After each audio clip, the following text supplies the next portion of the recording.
Okay, good. Hey, everybody, thanks so much for joining. We're going to be recording the call, so if you want to reference anything we talk about after the call, you'll have access to it, and we'll post the call to the Moodle module just like we did last time. And I want to thank everybody for the feedback on the call. I think it was really helpful for me because it kind of gave me some direction on whether these were helpful calls, how we want to move forward going forward. So we will have a call every other Thursday. For the rest of the semester as a touch base. They're optional. If people want to participate, they can. If not, they don't have to. And I put out on the information for all a draft agenda for tonight. So really there's 6 things I want to talk about. I want to give you guys a couple of updates around the course. I want to talk about the written assignment submission. I want to see if there's questions about Unicheck and maybe talk a little bit about that. There were some questions I got on APA, so we'll go through some things around that. And then I want to get your folks' feedback on, some of the folks have asked me if there was something we could do around a research in-service and maybe a Zoom call to help folks learn how to be better researchers. I want to get your thoughts on that. And then any questions that you folks have, we'll wrap up with that. I think we'll probably go for 30 minutes. If we go for longer, we have an hour booked. If we go for less, that'll give you more time to do something else tonight. So I'm not going to be sharing my screen unless you guys need me to do that. There's a PowerPoint slide on APA that's in the module. I can pull that up though if it'd be easier for you if you don't have that. But otherwise, I'm just going to keep us in the call mode. So first thing I wanted to do is just let you guys know that now that we've had a couple weeks of the course, I went through and I made some updates to the rubric and the written rubric, and I just made it more clear around the points because when you start these courses, you kind of think how it'll work out. And so I just clarified those and put some more specifics around that so you guys have better clarity on the grading process. And so make sure you look at that. It doesn't change it, make it more rigorous. It just gives a little bit more clarity, I think, for folks who are using that tool. The other thing I want to give you guys an update on is that what I'm going to do, because of the course load for this semester, is I'm going to reduce the written assignments from 8 to 7. So I want to make sure you guys are tracking on. So if you're not paying attention, please pay attention.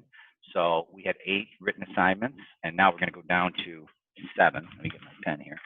And there's a lot going on. I mean, Dr. Kennedy's class is really hard for you guys. And just what I had, the reason why there's so many written assignments, I normally don't do a heavy written assignment load, but just to give you guys some background, we took, the 2 courses are this course is really 2 courses combined, and we have 9 weeks. And so I was concerned that giving you guys a midterm and a final and a group project would have been just too much of a burden. And so that's why I opted for these short, crisp, this is what they should be, short and crisp, written assignments every week. And I think that's even a lot for a summer semester. So I'm going to ratchet down on that. And we will reduce the lowest grade, which will be a grade you don't submit. Or if you haven't submitted one, you got a 0 for being late, or I don't think anybody got a 0 unless they totally didn't do anything. This could be your chance to catch up. So I'm suggesting, you guys do whatever you'd like, is 4th of July, the week of module number 4, which starts on June 29th, is the week that kind of carries into 4th of July. And so if you want that, I mean, that might be a nice week to take a break from a written assignment. And so that's just a suggestion. I'll grade whatever comes in, and just want to make sure you guys know 7 out of 8 grades will be counted for the written assignment. So your lowest score, or if you miss one, that'll be removed from the course. The other thing is that I updated the course calendar so that you have information on the Zoom calls. I just threw those in there, and I updated those tools. So that's the course updates. I'm going to pause there and just see if there's any questions from anyone on anything I just shared. And if you want to ask a question, you have to unmute yourself. Hi, this is Portia. Can you hear me? Mm-hmm. For the written assignment, does that count towards the discussion post as well? Okay, the way the course is set up right now is that there are 8 discussion posts and there's 8 written assignments. Let's talk first about the discussion posts. Those have not changed. The discussion posts are continuing to be done weekly, but I've given extra credit for some people who got off to the start. So technically you could do 9 because there's actually a discussion post. I think it's the week of 4th of July. So that stays the same, But there's like if you did really crappy on the first one or missed it because of timing, you wouldn't read the syllabus, no problem. You can redeem that by doing an extra credit one. Written Okay. assignments were 8, and I've dropped that down to 7. And I'm just thinking about what I would, suggestion is that 4th of July week be a nice week to take a break from all this craziness. Spend a weekend with your family. Does that help, Porter? Yes, thank you. Great. Anybody else questions out there? Okay, thanks, Porter, for asking that question. The next thing I want to do is I want to walk through for folks sort of how my brain works around grading both the discussion questions and the written assignments, and just to give you guys a sense of how I approach that. And I think that may help you to just be more, this is what I got to do, this is what I know what's expected, and be more easier, more efficient in preparing that. So the first thing I'm going to walk through is I'm going to walk through the discussion questions. And I'm just going to walk through the process that I have. The first thing I do is that I wait till the discussion posts are posted, and I look for an initial post and I look for a student post. And then I check the due dates for both. If those things are not in place, if nothing is done, I have to grade that as 0 and I stop. I don't read it. I don't look at it. I figure if you guys didn't meet the first, it's not going to, there's nothing else for us to really look into. I don't review it any further. The second thing I look for is I look for a reference, one reference in both the initial post and in the student post.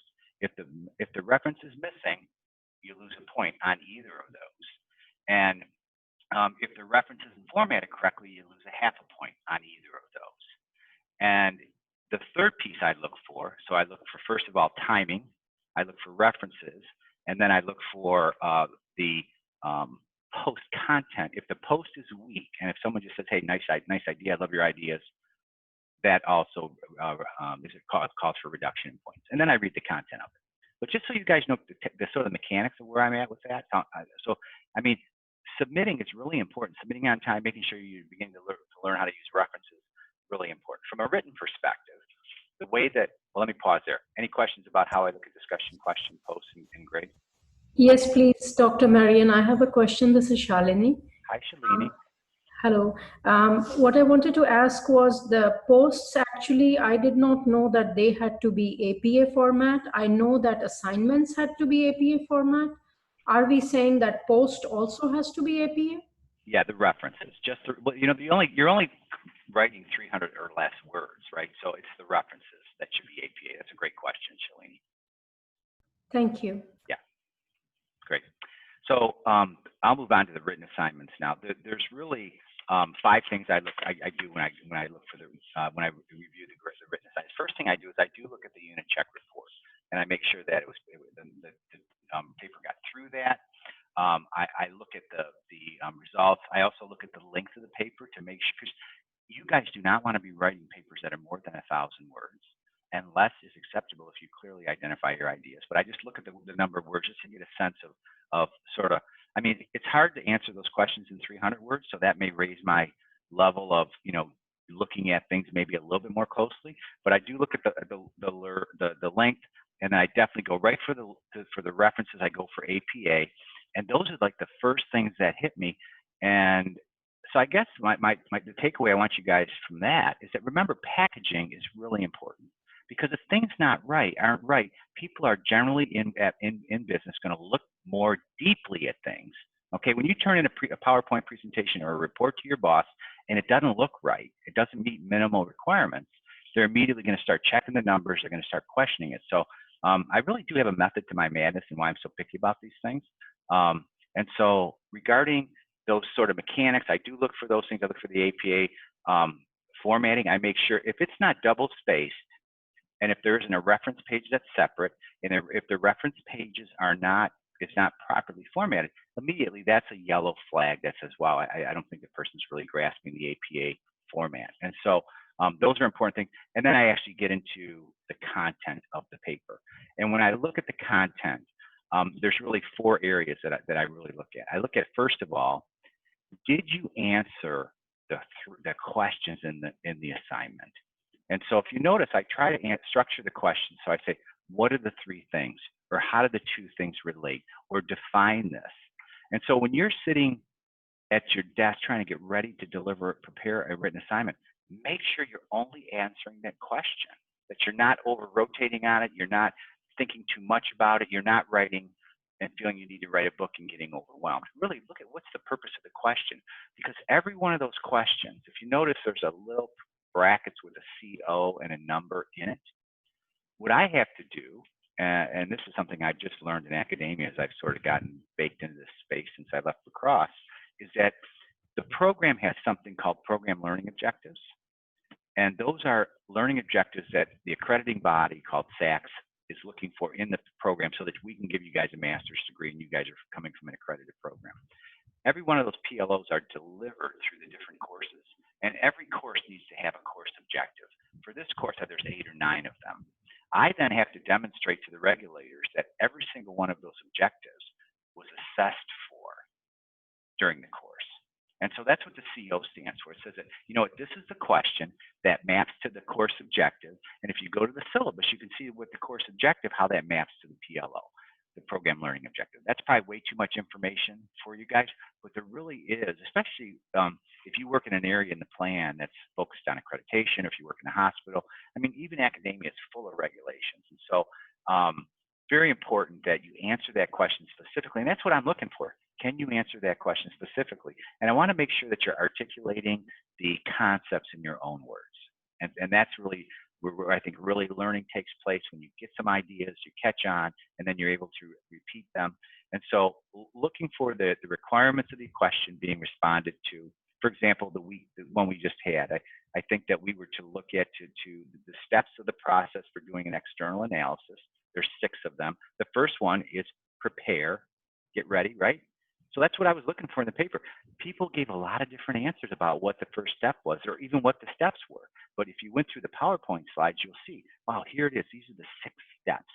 And then we looked at what are the tools. And I got some great questions about, well, is it a PowerPoint? Is a tool Excel? Or is it a database? No, the tools are right in the content.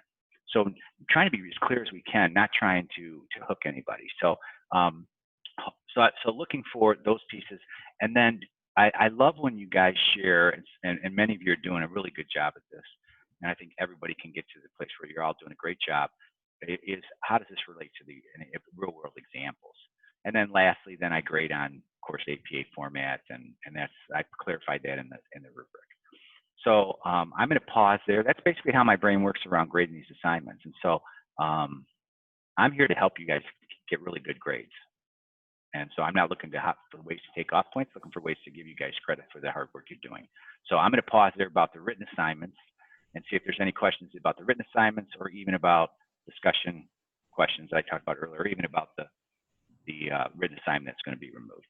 I'll pause for a second.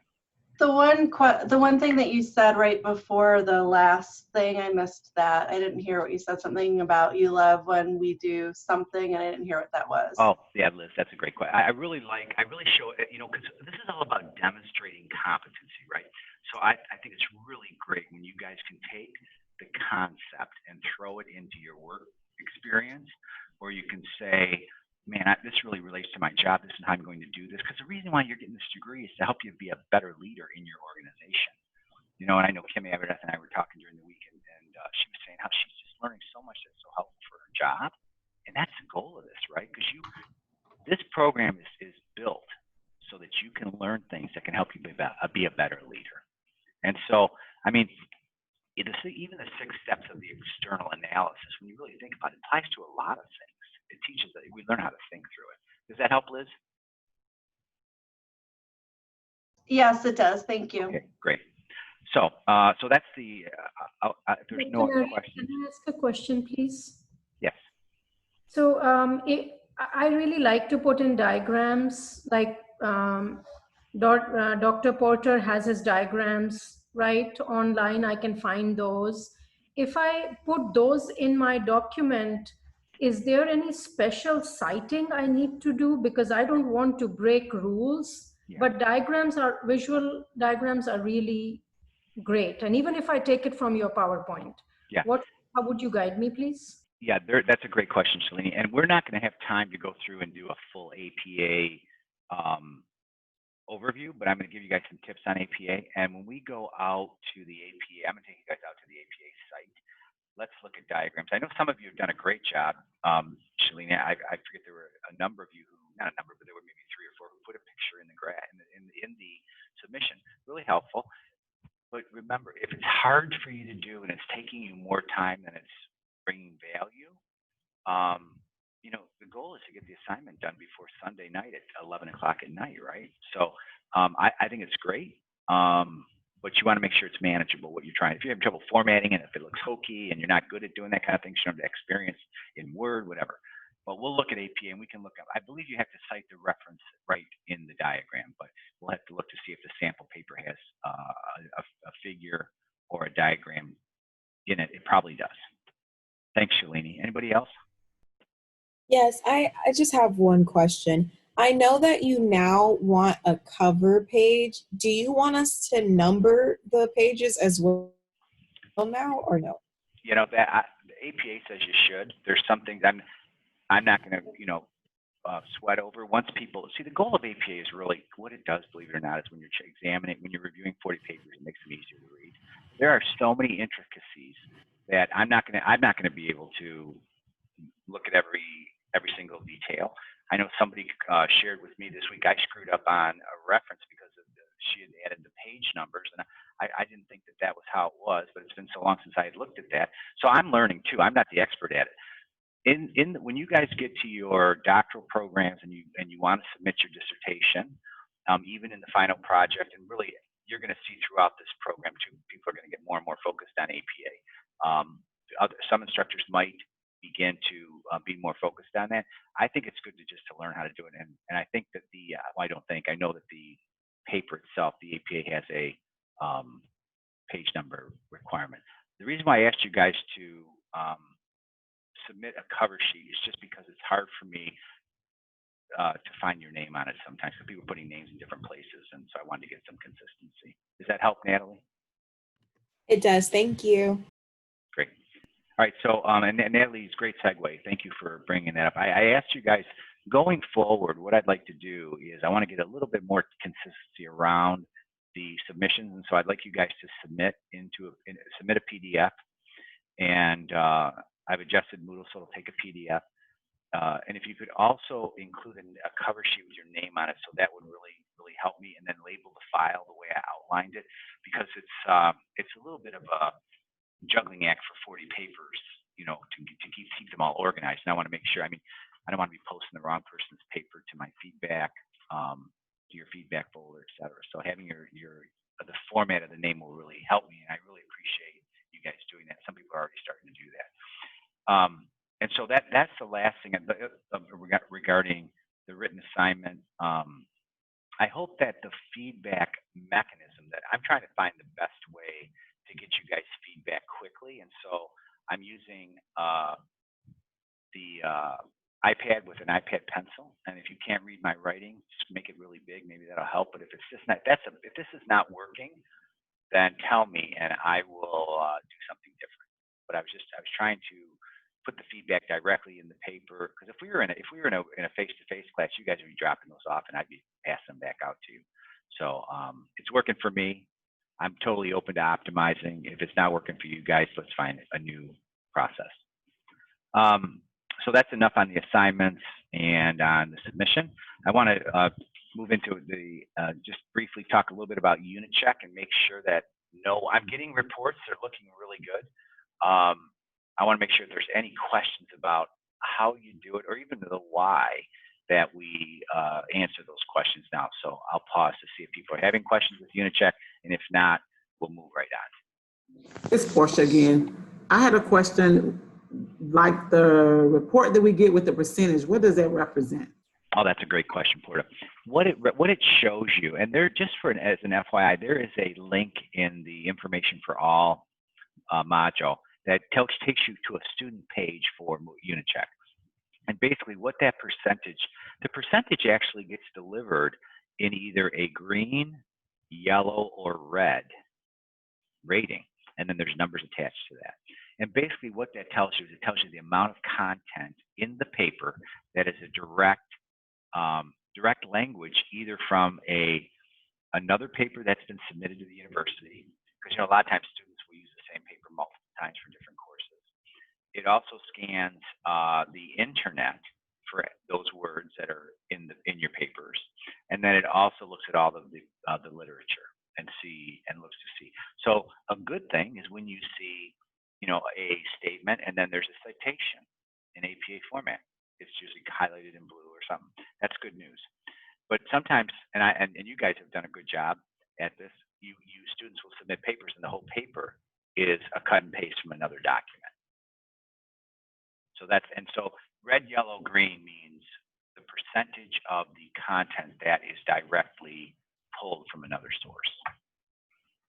That helpful? Great. So any other questions about UniCheck before we talk about APA? Yeah, I just have a quick question to piggyback off what Portia was asking. Okay. When I submit that paper through the UniCheck, it's taking a really long time for those results to come back, and it's just clocking. Is that what should be happening? How long is it taking, Stace? I would say about 10 minutes. Oh, really? Are other people experiencing the same slow clocking? Yes. Yes. Okay. Yes. Okay. Thank you, Stacy. Let me talk to IT and see why that is slow clocking. Okay. I mean, it's no problem. I just walk away from it. But the first time I did it, I almost stopped it because I thought it was not working. Yeah. Yeah. So. No, that's good. Let me ask the second question. In the user guide, I think in the user guide it said it could take up to 10 minutes. Is that in that student? Well, yeah. Let me just. It seems kind of long, but is there a difference? Has anybody noticed a difference if it's clocked slower with a PDF or Word? Because I think it might just be faster with PDF. I don't know. It always takes that much time, Dr. Marion. What I've done is I've clicked here and there and come back, and it still goes round and round and round. Got it. Yeah. All right. Thank you, Stacy. That's you know, and I think, Joan, you're saying it might be in the documentation. That seems like a long time. I missed that. Yeah. All right. Cool. All righty. So that's the UniCheck topic. The next topic is on APA, and I will go to my screen share, and I put I want desktop, right? I think I want to share my screen. You guys are going to have to tell me if you can see. Can you guys see the document on the APA basics? Yes, we can see it. Yes. I thought, you know, I want an A for technology mastery. I have never spent so much time in front of a damn computer in my life. You know, it's crazy. I'm learning though. So, anywho, so what I did is I got a bunch of questions about APA basics and some of the references in that.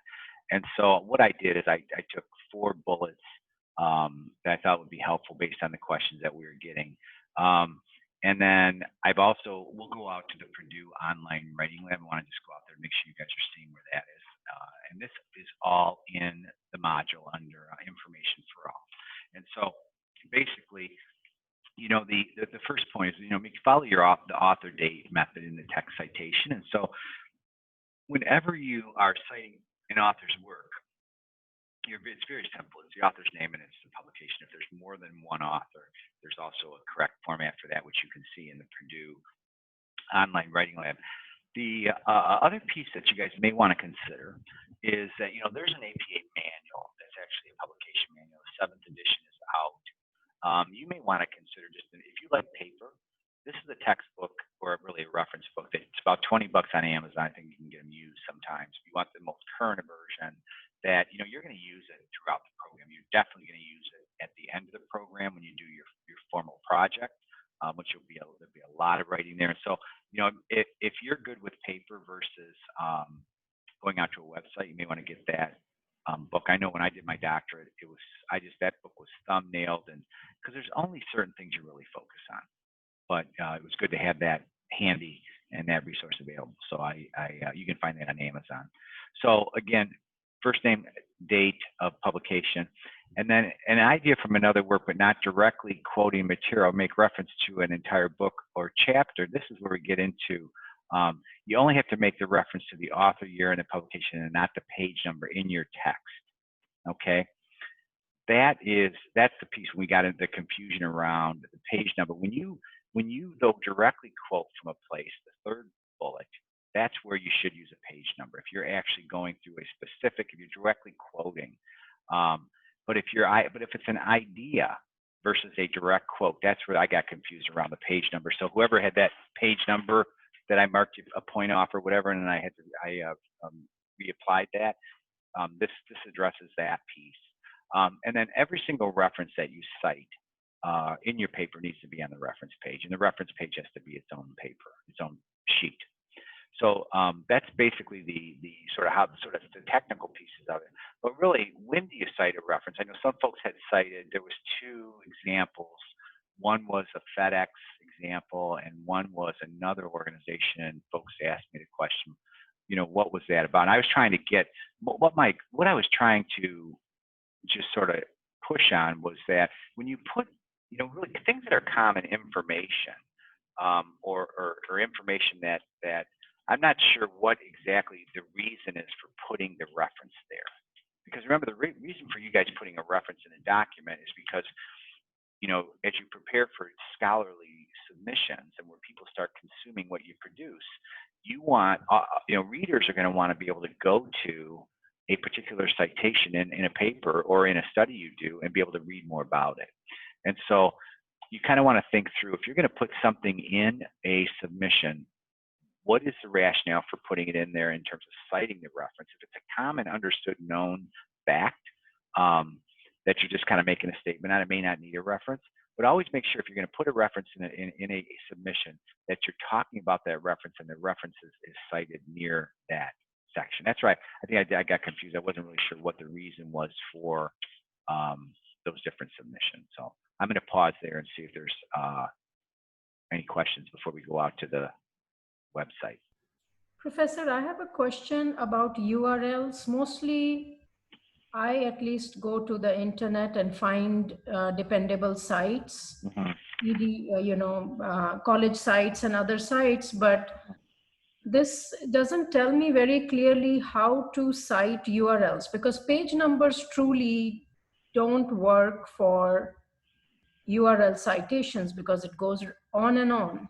Yeah, I think we'll see, Shalini, you'll see that either if you had the reference, the APA manual, they talk about electronic sources and web sources, and we'll go there, and we may have to dig around and paw around a little bit for it, but there's an absolute guideline on submitting websites, and that's a great question because a lot of folks are submitting you our information from the web, and that's perfectly acceptable. So there's a free tool too. It's called the Citation Machine. Oh yes. And you just put in that you want to use APA format, and then it'll ask you, like, is it a journal? Is it a magazine article? Like what format it is. You just enter it, and then it generates the citation for you. Is that it? That's in Purdue, right, Liz, or is that somewhere else? No, I just always have to, I should bookmark it, but I just Google it, and like if you Google Citation Machine, it's the first thing that comes up. Got it. And Great. and it is in Purdue. It is in Purdue. Is it in Purdue? Okay. Yeah, it is. Yeah. You just click, you just put your thing and then it takes you to that page you're talking about. So it's just one way or another to do it. I'm gonna go out to Purdue right now. Go ahead. Also in Word, you can use the citation as well. The same, like Citation Manager, it does the same thing in Word. Wait, Porter, I want to make sure I heard you. That's really good news. Are you saying that in Word you can format Yes, a reference? yes, in Word, in Microsoft Word, you click reference and you can do your citation there as well. Oh, excellent. It's the same like Citation Manager. Wow, that's really good. I need to reference that too. Thank you. That's really well. Great job, everyone. Liz, all you guys, Jennifer, Porter, great. So let's go. Let's just buzz out to the Purdue Online site. And is the screen large enough, or do you need it to be bigger? Looks A okay. little bigger. Okay. Yes. All right. I get rid of that little. Okay. So I think the place that, when you go through here, you'll see there are many different kinds of styles in terms of writing styles. And then right here, there should be the APA 7th. There we go. See, remember, make sure you guys see how there's a 6th edition. They got it stuck here still. This baby right here, this is where you want to go. 7th edition. And you're going to get a nice overview here. and then it's going to, where is the sample paper? I just was here a little bit. Let's go to the overview in the workshop here. Okay, so here's some components of this, but where's this sample APA paper? I just had it here earlier. Have you guys, has anybody, oh, here we go. Ah, there we go. Excellent. Okay. Did you guys see where I just got, how I got here? So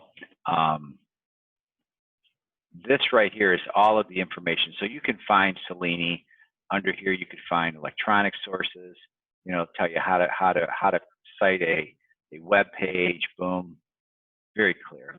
And then somewhere in here, go ahead. Somebody have a question? No? No, just said thank you, Professor. Yeah. And then if you go under here, this is really, if you're going to link this thing, this is really the most important area in my view. There's a PDF in here that student paper. I don't know why the link is not showing up here. Maybe because I'm on a, I don't know. But right here, there is a really nice paper. Let me try and go in here a different way real quick. Here we go, sample paper. Now they still won't give us a sample paper. Oh, here's your citation machines too. For those of you who are talking about that. But when you go here, there is a really great paper. I don't know why it's not allowing us to visualize it here on Zoom, but there's a student paper, there's a professional paper, and you will actually see a whole sample paper from the cover page all the way to the reference page with all different types of references. Everything you could possibly want is formatted for your review. And I know I'm the kind of learner where I like to see what people want and then deliver it. This makes it easier, so this will help you. I apologize that the web's not letting us get to the sample. So is everybody good? Professor, I'm seeing the sample paper. It says APA sample paper under the PowerPoint. If you scroll up, please. I saw it just now. Ah, wait, good job. Huh, let's see if that gets us there.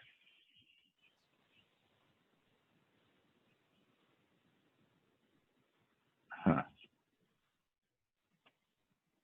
Didn't look like it. And that looks like the place to be, but it doesn't seem to wanna. And it's not in Adobe under something else, so yeah, but it'll come up as a PDF. Let's see if the PDF, the paper is. Yeah, I'm not sure, guys. Maybe it'd be something to do with the Acrobat and Zoom and all the rest of it. So anyway, so long story short, this is where you want to come to find out everything you want to know about APA. And then if you want to get the actual publication manual, 7th edition, not a bad investment. Just think about, you know, it's 2 vodkas at the bar or 2 glasses of wine. I think you actually download it up in your top corner because every time you click at the arrow. Love that, Emma. There we go. Yes. See what a great team we have here. Ha! I love it. Good job. Okay, thank you. All right, now it's probably way too small, but I was trying to get it page by page. It's a 22-page document. You see, here's the cover page. Here's the question we had about page numbers, starting on number 1. It actually tells you how to do all this stuff. So clear, so simple. Tells you what goes down here. Some people are doing an author's note or a running head. And then here you get the abstract, which you guys have to do. And then you get right into the content. See how the references are placed here. Let's see if we can find for Shalini that a graphic and how those are cited. Okay, here's a figure. Tables and figures, it tells you a little bit about that. This is a figure, so it's not really a grid. And then here's a table. And that's probably a table they made themselves from the research versus taking a table out of another tool. I'm not sure. It doesn't seem like, Shalini, there's a sample of if you cut and paste a tool off another website or something. But there's a way to do it because folks have done it and they made sense what they had submitted up to this point. And then the last area of the paper is really the references, and you can see the reference page is always its own page. Boom, the references right here are clearly outlined. Everything's done, the whole thing's double spaced. Second line and below are indented, a hanging indent. And then I'm going to take Porter's advice and go out to find out how does Word do this, because that's going to make all of our lives easier. Professor, the whole document is double spaced? Yeah. Don't even, you know what, Shalini, don't overthink it. Just look at what you see here and you will, I mean, bam. It's very, very, very nicely laid out. Okay, so Professor, another question. In our assignment 2, you had asked what are the steps for doing external analysis? Yes. Of course, there are those 6 steps. Yeah.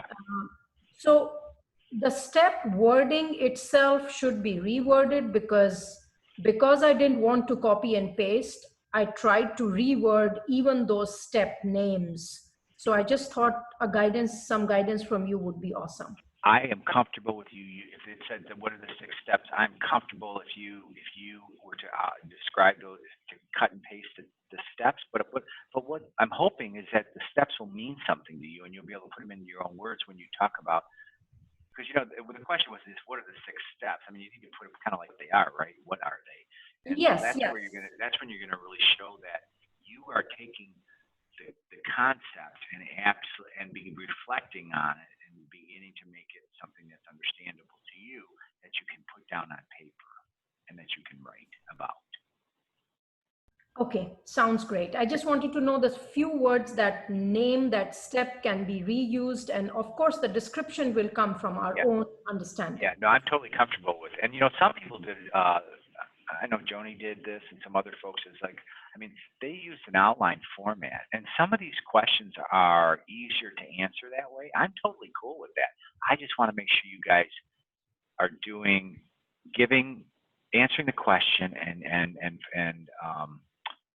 grabbing the content. I'm not looking for a million words and a lot of fancy. Longer is not always better. So I want to make this as easy as we can for you. So that's the APA, and I'm gonna stop sharing this unless there's questions about any of this.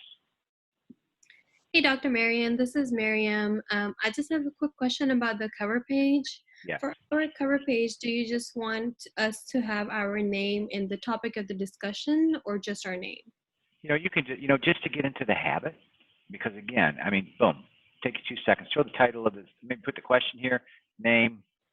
And then this other business right here, you can do that also.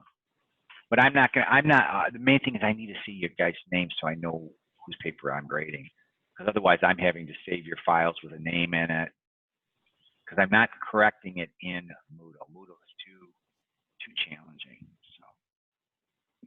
Okay, thank you. All right, I'm going to stop sharing, and I've got 2 more things on our agenda. We want to move right along quickly. Is that some folks had asked for an in-service on how to do research, and I talked to the librarian at UT, and he is willing to join us for a call and talk about, maybe walk through how to use a database, how do you use the UT system library, and I wanted to get a sense from you guys if there was interest in that. And if there's even 5 people who want it, we'd be happy to schedule that. So what's the flavor of the group? People think that's a good idea? Not so good? I would love that. Thumbs up? Okay. It's a good idea. So we got 5 people, I think. I didn't hear that. So anyway, so we got a bunch of people who want to do it. All right, second question. I'm thinking that I can try to do it. Well, I was going to try and do it on the next call and have him take like the first 30 minutes. Would that be the best time? I don't want to try to get into another call and try to schedule some people because you guys have a lot going on. I don't want to try to set something up. Hey, Dr. Marian, he's a great man, but just FYI, he likes to talk. So I think it'd be important to set him, give him a time limit. He loves to talk about research. That's all I'm good. going to say. I'm glad you shared that with me because him and I, we haven't had much. We've been emailing. Okay, thank you. So he could burn through 30 minutes and not get past his first slide. Absolutely. Well, let's do this, Kara. That's great feedback. So why don't we do this? Why don't you, in your spare time, come up with like, well, you know what I'll do is I'll post a discussion post in today, follow-up from today. Just go in there and put what you would like from an in-service from him. Or maybe we don't need to do that. Do you guys, I mean, what do you really want besides an overview of the databases, how to access? What do you guys need? I believe he's done that before, where he's just gone through an overview of the research. I'm going to call them engines, but so he may already have something developed. What I'm saying though is I would definitely say, okay, you have 30 minutes to talk about or you might want to just view what his PowerPoint looks like. Okay, got it. All right, great. All right, and so that's all the items that I had on the agenda. We went longer than I thought. I thought we'd wrap that up quickly, but we're at 7:11. Last thing I want to do is just open up the floor and just see if there's questions that any of you have about how we're progressing, any suggestions, or are we on track, and do you guys want to go do something else? We're done for tonight. Totally leave that up to you guys. This is your time. Professor, one question I didn't understand clearly. Are we saying that there will be 8 assignments? You will not take into consideration the one that has least number of marks? Do we still have a midterm and a final exam, or we don't have those? There's no midterm and no midterm or final. There are 8 written assignments. There's 8 discussion questions, 8 written assignments. 8 written assignments has now been. You will be able to throw out your lowest grade, which means take a break. When you're overloaded, take a break. And 4th of July might be the time to do that because you're going to want to spend at least a few minutes waving your flag and being with your family at the barbecue pit, right? I was just trying to think when we could fit that in. That would be a good time. But I'll grade whenever. And if you want to, if you want to do it, do it. But and then there's an extra credit discussion question, which I think I'm going to throw in. The module, there was one module that didn't have a discussion question. I think that week I was going to do that as an extra credit. That's week 6, module 6. You'll get an extra credit discussion question. Okay, and one more additional question. The APA formatting, are you grading us on that for post 1 and post 2 also? Because that was not clear to me. Yes, it's always been part of structure and APA format on the rubric, and it's not a lot of points. The way the rubric is structured is that there's 4 areas. There is reflection, there is requirements of the question, there is application, and then there's structure and APA. There are 4 of them. But I only weight the structure of the paper and the APA format at 10% of that rubric. And so the first 3 of the bulks, they get 30, 30, and 30%, and then it's 10% for the structure of the paper. So even if you do not do that great on the structure of the paper, if you're not spelling that well, you're not really doing a word check on spelling, or your APA is not as tight as it can be, the percentage is not equal to the content. Thank you. Yeah. What else?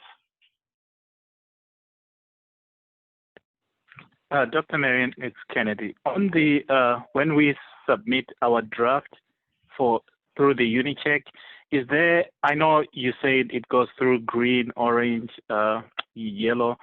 Is there a percentage that you're looking at that as students we should get worried? Let's say it goes above 10%. Yeah, that's always a question. That's a great question, Kennedy. Everybody asks that question. What am I above or below the line? I don't look at percentages. Well, there's 2 things that I don't do. I give you guys a chance to look at your paper before it gets submitted to me, so that you can look at it and say, wow, there's a lot of cut and paste on this thing. So I'm gonna rethink that. I'm gonna redo that. But the goal of the UniCheck is really to just alert you to the fact, what's not right here. And so because you want to be communicating these concepts in your own words.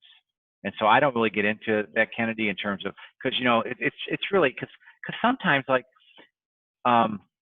if you're using the name of the question, like Shalini was asking about the wording of the question, if you're putting the exact wording of the question, it will show you that that's Ginter's text. Unicheck knows that, and so you're going to get, that's going to contribute to the contribution. So yes, that's true. Yes. Yeah. So I think the important thing is that if it looks like there's a lot of color on there, meaning you're using a lot of cutting pasting, it's really your opportunity to say, let me think about what I really want to say here and change that language before I submit final.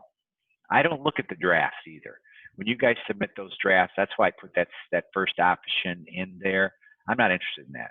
It could be 100% in the draft. But when you submit your final, I get a copy of the report and the paper together, and then I do look at that version.